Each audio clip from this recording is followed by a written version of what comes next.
गोंदिया जिले के अर्जुनी मोरगांव तालुका के 65 गांव को 1 अप्रैल से जल संकट का सामना करना पड़ सकता है।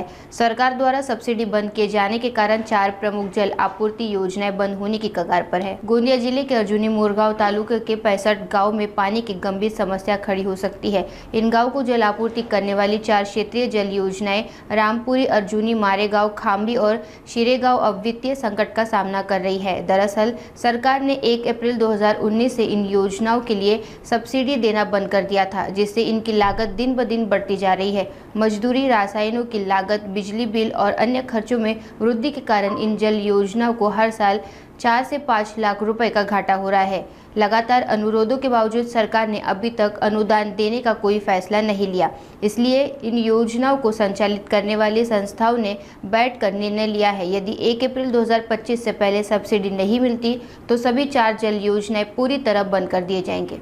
तो शासनाचे आता धोरण बदलल्यामुळे शासनाने या योजना चालवणाऱ्या समित्यांना 2019-20 पासून जे काही अनुदान देत होतं ते पूर्णतः बंद केलं। तरीही या समित्यांनी या योजना बंद न करता पूर्णतः लोकसहभागातून चालवणे सुरू ठेवले। परंतु आता पुढे चालवणे वाढता खर्च आहे, त्यावरची मजुरी आहे आणि इतर अनुषंगिक जे खर्च लक्षात घेता आपल्याला या योजना आता पुढे लोकसहभागातून चालवणे शक्य आहेत। एक तर या चालवण्याकरता शासनाने पूर्ववत मिळत असलेले विद्युत देयकाचे जे अनुदान आहे 100% ते एकतर द्यावं, नाहीतर शासनाने या योजना स्वतःकडे जिल्हा परिषदेने हस्तांतरित करून त्या चालवाव्या।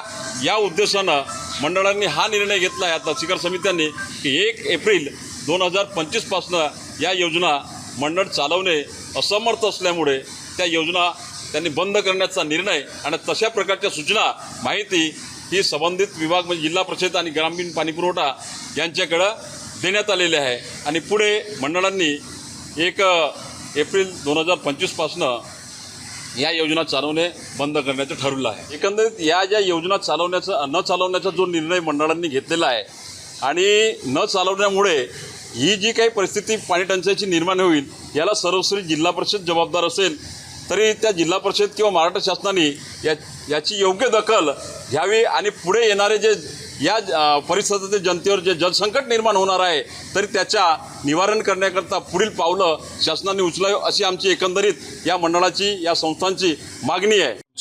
आमच्या माहितीप्रमाणे जेव्हा उद्धव साहेब च्या शासन होता त्यावेळेस या योजनेमध्ये आम्ही भरपूर निधी आणलेला होता, याचे मी त्यावेळेस उपजिल्हा प्रमुख होतो। परंतु आता ह्या देवेंद्र फडणवीसच्या शासनाच्या वेळेसपासून या योजनेला बट्ट्याबोळ लावलेला आहे। एकनाथ शिंदेच्या वेळेस आम्ही अर्जुन नवेगावांच्या उपविभागामध्ये आंदोलन पण केले।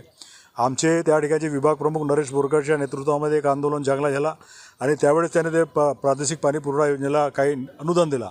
त्या 65 गावच्या पाणी पुरवठा योजनामध्ये नगरपंचायत अर्जुनी मोरगावचा पण क्षेत्र येतो आणि त्याच्या एक तुटकेच्या पुंजी आणि त्यांच्या एक चेक दिल्यामुळे ती योजना लडखड चाललेली आहे। ह्या शासनाने याच्याकडे जातीने लक्ष द्यायला पाहिजे आणि त्याच्यामध्ये त्या 65 गावाच्या जलसमस्येचे निवारण केलं पाहिजे। नाहीतर आमच्यातर्फे अगर 1 तारखेला त्यांनी पाणी पुरवठा बंद केलं तर शिवसेना उद्धव बाळासाहेब ठाकरे गटाच्या तर्फे आम्ही 1 तारखेला त्या कार्यालयावर आंदोलन करू। शासन अनेक भूलथापा देऊन आपल्या निवडणुकीच्या पूर्वी लोकांना भूलथापा देऊन सत्तेमध्ये आले। त्यामधल्या लाडकी बहिणीला 1500च्या 2100 रुपये करणार होते, त्यांना 1500 रुपये देऊन राहिले। 1500 रुपये देऊन आज त्या लाडकी बहिणीला या 65 गावामध्ये 5,000 रुपये खर्च करून पाणी मिळणार नाही अशी परिस्थिती आहे। त्यांचे ते 1500चे 2100 तर करत नाही, उलट त्या 1500 देऊन त्यांना उपाशी तहान्यानं मारण्याची हे योजनेची सरकार आहे। याच्या आमच्या शिवसेना उद्धव बाळासाहेब ठाकरे गटाकडे तीव्र निषेध आहे। याच्यावरती त्याने त्वरित तोडगा काढावा आणि येणारा गुढीपाडवा आहे, नवरात्राचा सीजन आहे, हिंदूचे अनेक संस्कृती सण आहेत, त्या काळामध्ये पाणी पुरवठा खंडित झाला तर शिवसेना उद्धव बाळासाहेब ठाकरेच्या गटाकडून आम्ही तीव्र आंदोलन केल्याशिवाय राहणार नाही। या संस्थेमार्फत खांबी प्रादेशिक पाणी पुरवठा ही योजना चालवली जाते आणि ही सन 2011-12 पासून निरंतर सुरू आहे। शासनाने 2019 पासून कुठल्याही पद्धतीचा निधी ह्या संस्थेला दिलेला नाही, त्यामुळे योजना चालवणे खूप कठीण झालेलं आहे।